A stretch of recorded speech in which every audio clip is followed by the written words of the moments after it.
પેલા એમને કીધું હું કીધું પૈસા માટે આ બોલતા જ નથી. આ કોઈ રૂપિયાનું કોઈ કવર લીધું નથી ને કવર માટેની કોઈ વાત નથી. પણ આપણા આવા એજ્યુકેટેડ હશે ને ખબર હશે. બોલું છું પૈસા માટે નથી દોડતો. હંમેશા કહું છું ગુજરાતમાં અત્યાર સુધીમાં 350 ઘર બનાવ્યા છે ને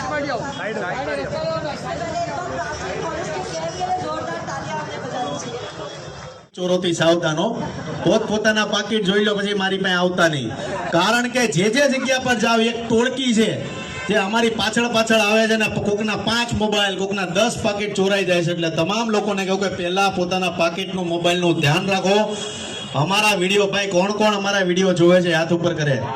વાહ ભાઈ આઈ લવ યુ યાર. એમ ક્યારેક અંદરથી એવું ફીલ થાય કે ભાઈ અમદાવાદી બની જાઓ આવી જાઓ રેવા અહીંયા. લાલાભાઈ બધાની ઈચ્છા ભાવ છે હો બધાનો.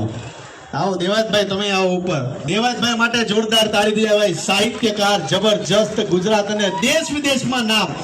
આવો અમારા ભાઈ દેવાજભાઈ ખવાડ. અને સાથે આવશે અમારા લાલાભાઈ. હવે એને માઇક આપી 2 શબ્દ એ પણ બોલે કે ભાઈ આયુર્વેદમાં હું તાકાત છે. એક બીજું માઇક છે કે લાવો બીજું માઇક. તમામ લોકોને કહું છું કે ભાઈ આયુર્વેદમાં શું તાકાત છે. એક વખત ખાલી પ્રાચીન હોલિસ્ટિક કેરમાં જાજો. અમે તો દર વખતે આવી અને ખાલી ખોટા વખાણ જીવનમાં ક્યારેય નથી કરતા. મને જે લાગે છે એ બોલું છું. પૈસા માટે નથી દોડતો. હંમેશા કહું છું ગુજરાતમાં અત્યાર સુધીમાં 350 ઘર બનાવ્યા છે ને જ્યાં સુધી કામ કરતો રહે ગરીબો માટે દોડતો રહીશ. એટલે આ તમારો બધાનો પ્રેમ છે. અને આજે ખજૂરભાઈ આ પોઝિશન પર છે તો તમારા બધાના પ્રેમના લીધે છે. તમે હંમેશા મને દિલથી પ્રેમ આપ્યો છે. એટલે અંદરથી એવું કહેવાનું મન થાય કે યાર આ પબ્લિકે યાર કેટલો પ્રેમ આપ્યો છે મને. એટલે આજે તમારા બધાની તાકાત છે કે આજે ખજૂરભાઈ ઊભા છે. એટલે love you so much. Devayatbhai શું કહેશો તમે? હાલ ખજૂરભાઈએ બધી હૃદયથી વાત કરી, તમે સાંભળી. આયુર્વેદિક એટલે પેલા એમને કીધું હું કીધું પૈસા માટે આ બોલતા જ નથી. આ કોઈ રૂપિયાનું કોઈ કવર લીધું નથી ને કવર માટેની કોઈ વાત નથી. પણ આપણા આવા એજ્યુકેટેડ હશે ને ખબર હશે. યુનિવર્સિટી, સંતોની કોઈ યુનિવર્સિટી હોય તો આપણો ભારત દેશ છે. દુનિયાના દેશને શીખવું હોય તો ભારત આગળ આવવું પડે. હું ઘણીવાર ડાયરાના માધ્યમથી બોલેલો. હેનરી નિક્સન ખજૂરભાઈ જે પહેલા વિશ્વયુદ્ધના ફાઇટર પ્લેનનો પાયલટ હતા. બીજી વાત કરું તો કેમ્બ્રિજ યુનિવર્સિટીના પોતે પ્રોફેસર હતા. એ માણસે હિન્દુસ્તાનમાં આવીને ભગવો પહેરી લીધો દ્વારકાધીશના દર્શન કરીને. એને કહેવામાં આવ્યું કે તમે એજ્યુકેટેડ નથી, ભારતમાં તમે આ ભગવો પહેરી લીધો, સંત બની ગયા. ડોક્ટર હેનરી નિક્સને કીધું કે હું કેમ્બ્રિજ યુનિવર્સિટીનો પ્રોફેસર પણ ઇન્ડિયામાં મેં જોયું એ ક્યાંય નથી. એમ ટૂંકમાં તમને વાત કરું તો તમે વર્ષો પહેલાના ગીતો સાંભળતા હોય, હવે નવા મ્યુઝિકના તમે ગીતો સાંભળતા હોય. શોર્ટ ફોર્મ કહું તમને તો તમને હજી જૂના ગીતો સાંભળવાનું મન થાય. Old is gold. એમ કોઈની વાત આપણે વચ્ચે નથી કરતા. પણ આયુર્વેદિક એટલે સંતોની યુનિવર્સિટી જ્યારે હાલતી, નાલંદા વિદ્યાપીઠની વાત કરો તમે તો આયુર્વેદિકમાં એટલા બધા પીએચડી થયેલા આપણા વડીલો હતા. કોઈ પહેલા દવાઈઓ લેતા હતા, આજથી તમે 70 વર્ષ પાસ્ટ વયા જાવ તો નહીં.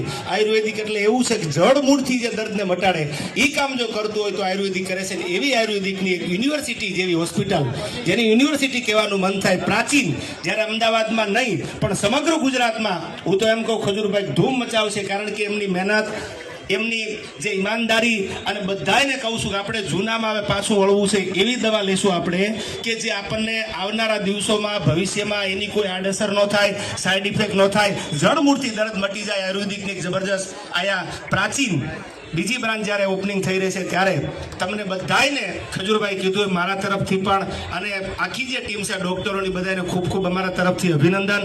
દિન પ્રતિદિન પ્રાચીન એક એવા રસ્તા ઉપર આગળ વધે અને તમારા બધાનો સાથ સહકાર અને મળતો રહે. બસ એથી જાજુ તો હોળી પાછા ડાયરામાં ભેળા થઈશું તેથી વાતું કરશું. જય સિયારામ. વાહ ભાઈ વાહ, જોરદાર તાળી. અને આ શાર એમ ગોઠવાઈ ગયા ત્યારે આપને કેમ કોક ઉપાડી પણ તમામ લોકોનો ખૂબ આભાર. બસ આવી રીતના પ્રેમ આપતા રહેજો. આવી જા, તું આવી જા. હું થોડુંક મારું કહી દઉં. ખજૂરભાઈનું શુદ્ધ સિંગ તેલ ખબર છે ને પાછું 5 લીટર અને 15 કેજી મળે છે. એટલે આમ જો તમામ લોકોને કહું કે તમારા ઘરના રસોડાની અંદર આજ વાપરજો. કારણ કે બધાને એસિડિટીના પ્રોબ્લેમ થાય છે કે નહીં ખાતા ખાતા રાતે પણ શુદ્ધ સિંગ તેલ વાપરશો તો એસિડિટીનો ક્યારેય પ્રોબ્લેમ નહીં થાય. મારા ઇન્સ્ટાગ્રામમાં ખજૂરભાઈ સિંગ તેલના વિડીયો છે. ઘરના માટે નામ જો, મારી બહેનોને અને માતાઓને તો ખાસ કહેવાનું કે બાંધી લેજો ઘરવાળા રે અને કહેજો કે ભાઈ આપણા રસોડામાં તો ખજૂરભાઈનું શુદ્ધ સિંગ તેલ જ આવશે. એટલે લેહો કે નહીં, આ તો કયો આઈ લવ યુ અમદાવાદ. બસ તમામ લોકોનો ખૂબ ખૂબ આભાર. ફરી પાછો કહીશ, પાડી લો ભાઈ, આની ફોટો પાડી લો.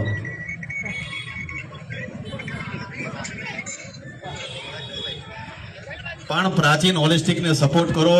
ફરી પાછો કહું કે જે જૂની ઢબ છે એ પાછી ઉપર આવી રહી છે. પહેલા આપણે બોલા ઈટો વાળા ઘર હતા, અત્યારે આપણે બ્રિક વાળા ઘર બનાવવા માંડ્યા છે. એટલે જે જૂની ઢબ છે એ પાછી ઉપર આવી રહી છે. એટલે તમામ લોકોને કહીશ કે આયુર્વેદનું શું મહત્વ છે, એકવાર જરૂરથી આવજો. આ તમે હોસ્પિટલોમાં જાઓ, મોટી મોટી ચામડીની ટ્રીટમેન્ટ કરાવો ને અહીંયા આમ કરાવો ને ખીલ થાય છે ને ઓલું થાય છે ને, પણ એકવાર જરૂરથી આયુર્વેદનું સત્ય જાણવા જરૂરથી આવજો. અમે એટલા માટે આવ્યા, એક આ દેવાજભાઈ બહુ સરસ વાત કરી કે અમે કોઈ કવર લઈને નથી આવ્યા, પૈસા લઈને નથી આવ્યા, પણ ગુજરાતની પ્રજાને પ્રાચીન વસ્તુ શું છે, આયુર્વેદ શું છે, એનું મહત્વ આજકાલની, કેમ કે અમને યંગ જનરેશન વધારે ફોલો કરે છે. એટલે નાની મોટી પ્રોબ્લેમ થાય ડોક્ટર પાસે દોડવા મળવું એવું નહીં. 5 થી 7 લોકોનું ઓપિનિયન લ્યો. આયુર્વેદ શું છે એકવાર જરૂરથી જાણો. વડીલોને ફરી પાછો કહું, તમારા મા બાપનો જ્યારે જન્મદિવસ હોય હોટલમાં લઈ જવા કરતા આ પ્રાચીન હોલિસ્ટિક કેરમાં આવજો. 2-4 એની નાની મોટી ટ્રીટમેન્ટ કરાવજો. બીમારી હોય કે ન હોય, નોર્મલ માણસો પણ અહીંયા આવી શકે છે. એટલે આ વસ્તુનું ખાસ ધ્યાન રાખજો. એક સાથે બધા બોલશું જય માતાજી, જય શ્રી કૃષ્ણ. એલાવ જોરથી બોલો, અમદાવાદમાં આવ્યા. ઓહો, હાલો જય માતાજી. હવે ઉપર જઈને 2-3 હું કંઈક ટ્રીટમેન્ટ કરાવી લઉં.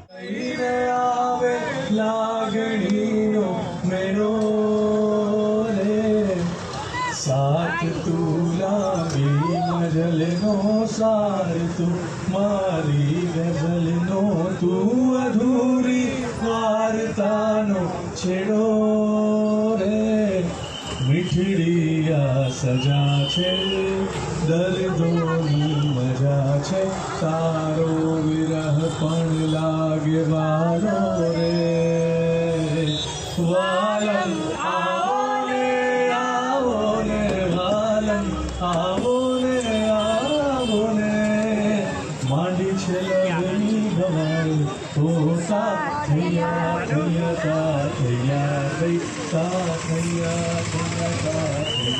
I love you.